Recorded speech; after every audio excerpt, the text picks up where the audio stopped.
سن 1923 میں مصر کے قاہرہ کانٹیننٹل ہوٹل میں ایک امیر برطانوی لارڈ کومے میں تھا۔ اسے تیز بخار تھا اور سانس لینے میں دقت ہو رہی تھی۔ صبح 1:55 اس نے اپنی آخری سانس لی۔ حیرت کی بات یہ ہے کہ اس لمحے پورا شہر قاہرہ بجلی کی چمک سے گھل گیا۔ ہر طرف اندھیرا چھا گیا۔ ہزاروں میل دور انگلینڈ میں اس برطانوی لارڈ کا پالتو کتا اچانک زور زور سے بھونکنا شروع کر دیا۔ پھر جیسے ہی اس نے دیکھا وہ بھی مر گیا۔ چند مہینے پہلے اس آدمی نے 3000 سال پرانا ایک قبر کھولا تھا۔ قبر کے باہر ایک انتباہ لکھا تھا: جو بھی فرعون کی سلامتی کو خراب کرے گا، موت تیز پرندوں کی طرح آئے گی۔ جو بھی فرعون کی نیند کو بگاڑے گا، موت اسے مار ڈالے گی۔ اگلے 6 سالوں میں اس قبر سے جڑے 22 لوگ مر گئے۔ 78 سالہ سیکرٹری کے والد 7ویں منزل سے کود کر مر گئے۔ ایک ریڈیولوجسٹ اچانک فوت ہو گیا، اور جب سائنسدان نے 3000 سال پرانی ممی کا پوسٹ مارٹم کیا تو اسے ایسا کچھ ملا جیسے کوئی سمجھ نہ سکا۔ دنیا نے اسے فرعون کا لعنت کہا۔ ارے دوستو، یہ کہانی اس کے مرنے سے کچھ مہینے پہلے شروع ہوئی تھی۔ نومبر 1922 میں مصر کے ولی آف دی کنگز میں برطانوی سارے قدیمہ کے ماہر ہارورڈ کارٹر اور اس کے مزدور ریت اور پتھروں کی کھدائی کر رہے تھے۔ کارٹر کی کئی سالوں سے ایک فرعون کی تلاش میں تھا جس کا نام تاریخ میں بھول چکا تھا۔ وہ فرعون تھا توت غنا امون۔ کارٹر کوئی اعلیٰ درجے کا سارے قدیمہ کا ماہر نہیں تھا۔ اس کے والد ایک جانوروں کے مصور تھے جو اشرافیہ کے لیے جانوروں کے لیے تصویریں بناتے تھے۔ کارٹر بچپن سے ہی بیمار تھا، اس کے لیے اسے اسکول نہیں بھیجا گیا تھا۔ اسے اپنے والد سے صرف ایک چیز وراثت میں ملی تھی، ایک رنگ برش۔ پھر ایک لارڈ نے 17 سالہ کارٹر کے واٹر کلرز دیکھے اور اسے مصر جانے کے لیے کہا۔ کارٹر کے سرپرست انگلینڈ کے امیر اشرافیہ لارڈز کا کارناؤن نے پیچھے 15 سالوں میں تقریباً 50,000 پاؤنڈ خرچ کیے تھے۔ آج کے حساب سے یہ تقریباً 50 سے 60 کروڑ روپے بنتے ہیں۔ 15 سالوں میں اس نے 50,000 پاؤنڈ خرچ کیے اور کچھ نہیں ملا۔ کارٹر کے پاس آخری موقع تھا۔ کارنارون نے صاف کہا تھا کہ یہ آخری سیزن ہے، اگر اس بار بھی کچھ نہ ملا تو فنڈنگ بند کر دی جائے گی۔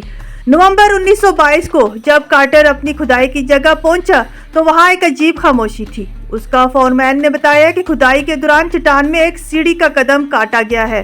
کارٹر کا دل زور زور سے دھڑکنے لگا۔ اس نے اپنے مزدوروں کو کہا کہ جلدی سے کھودو۔ 5 نومبر کی دوپہر تک سارا ملبہ ہٹا دیا گیا تھا اور پوری سیڑھی نظر آنے لگی تھی۔ یہ 10 فٹ اونچی اور 9 فٹ چوڑی تھی۔ 12ویں سیڑھی تک پہنچتے ہی ایک مین دروازہ نظر آنے لگا۔ اس پر ایک مہر نظر آ رہی تھی: وادی بادشاہوں کا شاہی محل۔ یہ ایک شاہی مقبرے کی نشانی تھی، لیکن کسی کا شاہی مقبرہ یہ کس کا ہو سکتا تھا؟ وادی بادشاہوں میں تقریباً 60 قبریں مل چکی تھی اور ان میں سے زیادہ تر صدیوں پہلے لوٹ چکے تھے۔ 24 نومبر کو 16 سیڑھیاں صاف کی گئی تھی۔ اب اس بند دروازے پر ایک نام واضح طور پر پڑھا جا سکتا تھا۔ یہ دیکھ کر کارٹر کو یقین ہو گیا کہ وہ اس فرعون کی قبر تک پہنچ چکا ہے جسے وہ برسوں سے ڈھونڈ رہا تھا۔ 26 نومبر 1922 کو وہ دن جسے کارٹر نے بعد میں اپنی زندگی کا سب سے حیرت انگیز دن بتایا۔ اس بند دروازے میں کارٹر نے ایک چھوٹا سا سوراخ بنایا۔ اندر سے گرم ہوا نکل رہی تھی۔ اس موم بتی کی حرارت محسوس ہونے لگی۔ جیسے ہی اس کی آنکھیں اندھیرے کی عادت ڈالنے لگی، کارٹر نے اندر سونا چمکتا ہوا دیکھا۔ لارڈ کارٹون نے پیچھے سے پوچھا: کچھ دکھائی دے رہا ہے؟ کارٹر نے جواب دیا: ہاں، زبردست چیزیں۔ یہ 3000 سال پرانا مقبرہ تھا۔ 5398 اشیاء تھی۔ 10 کلو سونا سے بنی موت کے ماس خلا سے آئے ہوئے مینٹورائٹ لوہے کا بنا ہوا خنجر، ٹوس خانے کا ثبوت اور 130 چلنے والی چھریاں۔ سب کچھ ویسے ہی رکھا گیا تھا جیسے 3000 سال پہلے تھا۔ فرعون کے مرنے کے فوراً بعد یہ انسانی تاریخ کی سب سے بڑی سارے قدیمہ کی دریافت تھی، لیکن جیسے یہ خبر پھیلی کچھ عجیب و غریب واقعات شروع ہونے لگ گئے۔ دریافت کے ابتدائی دنوں میں ایک ہی واقعہ ہوا جس نے مقامی مصروں کو خوفزدہ کر دیا۔ کارٹر کے گھر پر ایک سنہری کنیری تھی۔ یہ ایک ایسی پرندہ ہے جو کچھ اس طرح دکھتی ہے۔ ایک دن کارٹر کے مددگار کو گھر بھیجا گیا تھا کچھ کام کے لیے۔ جیسے ہی وہ گھر پہنچا اس نے چیخ سنائی دی۔ جب اس نے پرندے کے پنجرے کی طرف دیکھا تو اس کے اندر ایک کوبرا تھا اور کارٹر کے پرندے کو کوبرا کے منہ میں دیکھا گیا۔ سوچو وہ کیا منظر ہوگا جو اس نے دیکھا ہوگا۔ ایک کوبرا پنجرے کے اندر تھا اور اس کے منہ سے سونا پرندہ لٹک رہا تھا۔ یہ خبر مصر بھر میں جنگل کی آگ کی طرح پھیل گئی، کیونکہ مصریوں کے لیے کوبرا مصری بادشاہت کی طاقتور علامت تھا۔ لوگ کہتے تھے کہ کوبرا نے فرعون کے مقبرے کی بے حرمتی کا انتقام لیا ہے۔ وہ کہتے تھے کہ کچھ بہت برا ہونے والا ہے۔ مقبرے کی دریافت کے 6 مہینے بعد 6 مارچ کو لارڈ کارٹون کے چہرے کو مچھر یا کیڑے نے کاٹ لیا۔ اگلے دن جب وہ شیو کر رہا تھا تو غلطی سے بلیڈ سے کاٹے ہوئے زخم کو چھو لیا اور وہ زخم سڑ گیا۔ مصر میں گرمی کا موسم تھا۔ ایک مصری مکھی گرمی میں کھلے زخم پر بیٹھی جس سے انفیکشن بڑھ گیا۔ اس کے بعد کارٹون کا شدید بخار ہو گیا۔ ڈاکٹروں نے اسے سخت غذا اور شراب بند کرنے کو کہا، لیکن کارٹون نے اپنا جائیداد سے ایک اور بوتل شراب کھول لی۔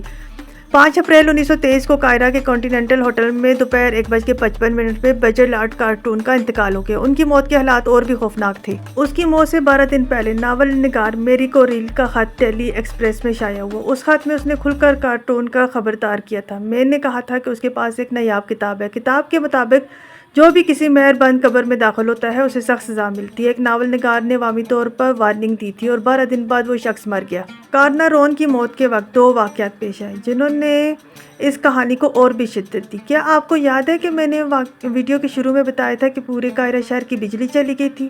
جب برطانوی ہائی کمشنر نے بجلی کے محکمے سے وجہ پوچھی تو ان کے پاس کوئی جواب نہیں تھا۔ کسی کو معلوم نہیں تھا کہ بجلی کیوں چلی گئی۔ اور دوسری کتے والی اس رات انگلینڈ میں سر تھارکونٹل جو شرلاک ہومز کے خالق تھے، انہوں نے کہا کہ لارڈ کارنون کی بیماری کا سب سے بڑا سبب ایک شیطانی وجود ہو سکتا ہے۔ شرلاک ہومز بنانے والے شخص کا ماننا تھا کہ یہ واقعی ہی ایک کہانی نہیں ہے۔ امریکی مالیاتی ماہر جارج جسے گولڈ جو کے مزار کی زیارت کے بعد اگلے ہی دن بخار کا شکار ہو کر فوت ہو گئے۔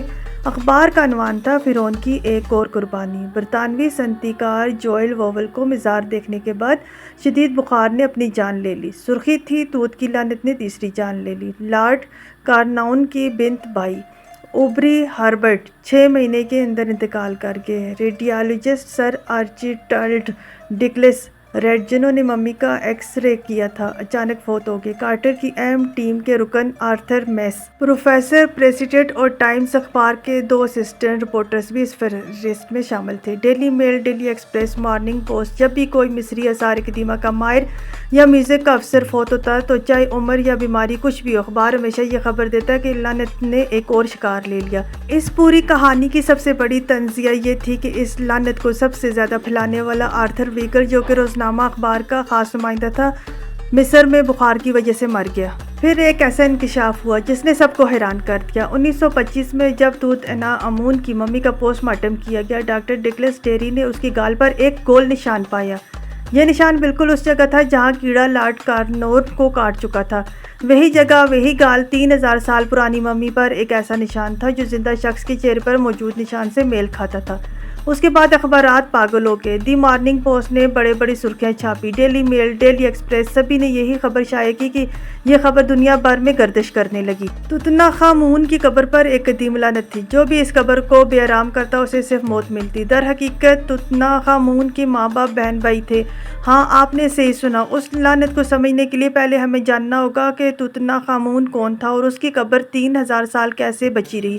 توت عنخ آمون 1341 قبل مسیح میں پیدا ہوا، جو قدیم مصر کے سب سے ہنگامہ خیز دور تھا۔ اس کی حالت اتنی خراب تھی کہ اس کی زندگی کے پہلے دن سے ہی خطرے میں تھی۔ دراصل مصر میں ہزاروں سال تک مختلف دیوتاؤں کی عبادت کی جاتی تھی، لیکن توت عنخ آمون کے والد فرعون اخناتن نے ان تمام دیوتاؤں کو مسترد کر دیا تھا اور کہا تھا کہ صرف ایک خدا ہے، آتن یعنی سورج کا ڈسٹرکٹ۔ اس نے اس وقت تک کے تمام مندروں کو بند کر دیا، اس نے پجاریوں کو ہٹا دیا، اس نے سلطنت کو بدل دیا اور یہ تجربہ مکمل طور پر ناکام ہو گیا۔ توت عنخ آمون کے دور حکومت کی تحریر ریسٹوریشن اسٹیلا ہمیں بتاتی ہے کہ آتن کے بعد ملک خانہ جنگی کی حالت میں تھا۔ دیوتاؤں نے زمین منہ موڑ لیا تھا، مندر تباہ ہو گئے تھے، سب کچھ برباد ہو چکا تھا۔ اور اس دور میں اخناتن کی موت کے بعد 8 سے 9 سال کا لڑکا تخت پر بٹھایا گیا۔ اس لڑکے کا نام توت عنخ آتن تھا، جس کا مطلب ہے آتن کی زندہ تصویر۔ ایک بعد میں جب اس نے اپنے والد کی مذہبی تبدیلیوں کو پلٹ دیا، اس نے اپنا نام بدل کر توت عنخ آمون رکھ لیا، جس کا مطلب ہے آمون کی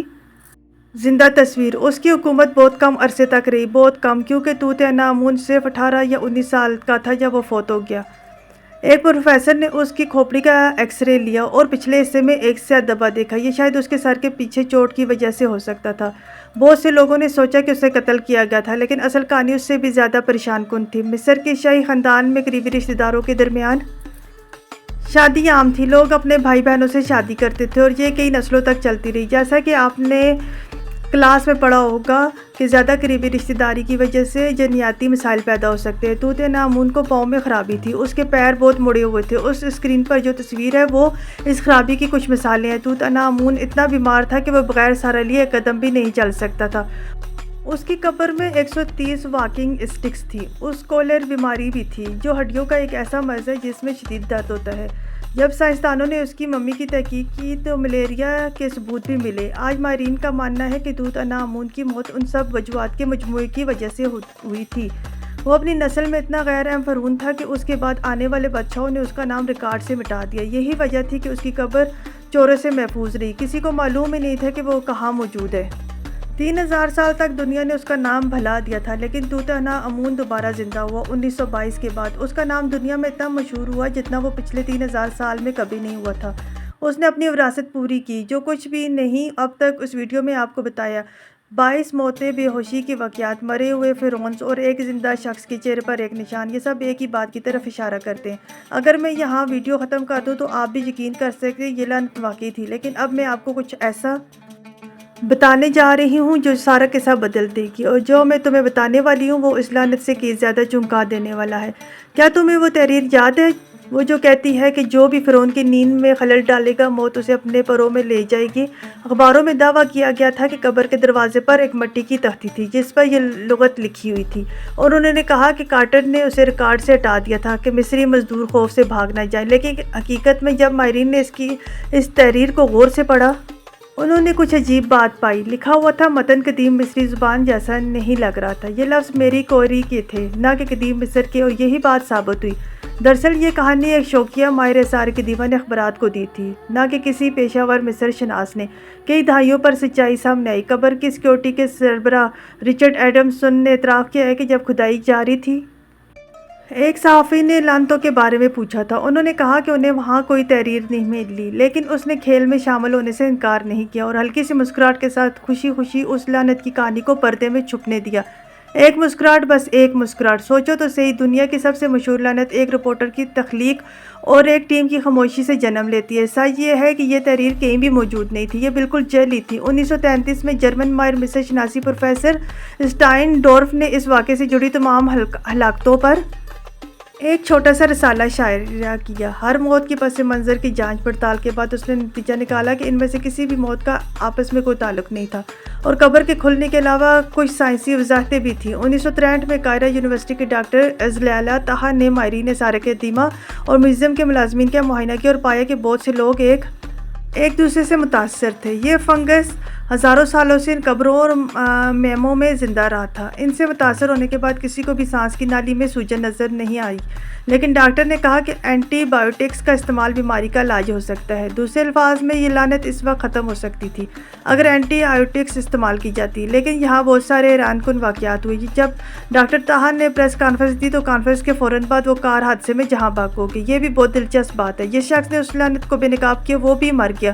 2002 میں برٹش میڈیکل جرنل میں شائع ہونے والی ایک تحقیق نے اس لعنت کو سائنسی طریقے سے ٹیسٹ کیا ہے۔ 44 مغربی افراد کی نشاندہی کی گئی جو مصر میں ممی کی دریافت کے وقت موجود تھے۔ ان میں سے 25 لوگ ممی کے تابوت کے اندر ہی موجود تھے اور ان میں سے 19 نہیں تھے۔ نتیجہ یہ نکلا دونوں گروپوں کی اوسط عمر موت میں کوئی خاص فرق نہیں تھا، اور یہ سننے محقق جیمز ریڈی نے حساب لگایا کہ لعنت زدہ لوگوں کی اوسط عمر 43 سال تھی۔ ان کے معاشرتی طبقے اور متوقع زندگی سے تھوڑی زیادہ تھی، تو اگرچہ کچھ تھا بھی تو فرعون کی لعنت دراصل زندگی کی مدت بڑھا رہی تھی، اور جو بھی خاص دعوے یہاں کیے گئے جن کی وجہ سے یہ لعنت مشہور ہوئی وہ درست ثابت نہیں ہوئی، کیونکہ قہاروں میں بجلی گئی تھی۔